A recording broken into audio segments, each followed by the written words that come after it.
The word minister. When we hear that word, we immediately think of a pastor or a person that is somehow associated with the church. However, the actual word, when it's defined as an action, it means this: to give service or care, to give aid or to attend to the wants or necessities, or to contribute to the comfort and bring happiness to another. Well, my thought is this: how do we minister to others? Now again, I realize we often associate this word with the pastor, and the expectation is generally placed on him to minister, to be a minister, and to do everything that comes along with his job and the description that's been given with that. However, if we see this word as an action, if you will, then it takes on a whole new meaning. To minister to another is a reflection of one's heart. In other words, how much do I care? Do the needs of others truly matter? Or do we see them as someone else's responsibility? The Bible teaches in Matthew 25, verses 40 through 45, it teaches us that Jesus spoke about ministering. He said, as it came to the feeding and visiting and helping of others, he said this: whenever you did one of these things to someone that was overlooked or ignored, that was me. You did it to me. On the other side of that coin, he would again state, as it pertained to those who are in need or those that are seeking a better way in life, he said, whenever you failed to do one of these things to someone who is being overlooked or ignored, that was me.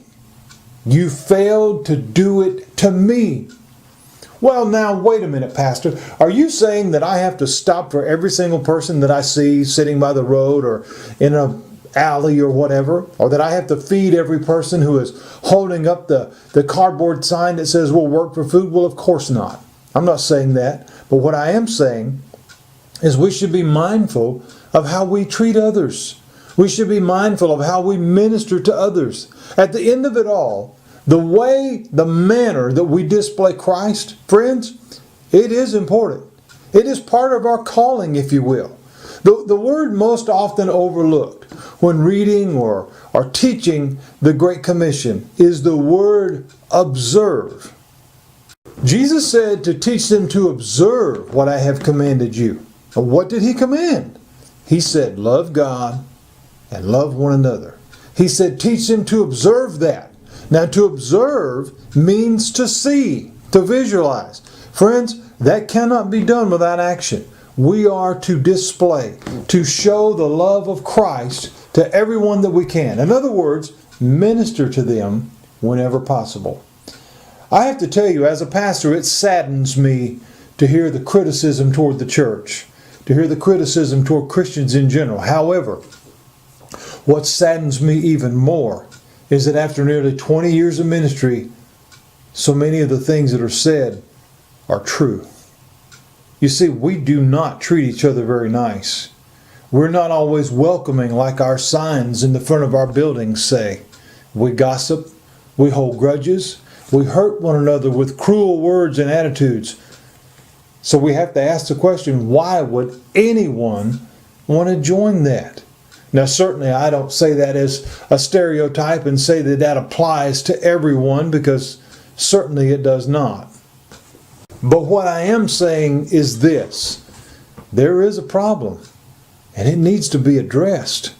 We've got an example to follow when it comes to ministering to others, and that example is Jesus. We must, and I don't mean just should, but we must get much more serious about how that looks. If we truly desire for others to come to faith in Christ, they have to see Him in action, folks. And on this side of glory, that will only be seen through you. It's just something to think about.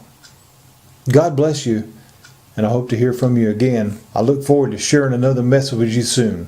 Thanks for joining me in these vlogs, my random thoughts, and all the things that we're doing here.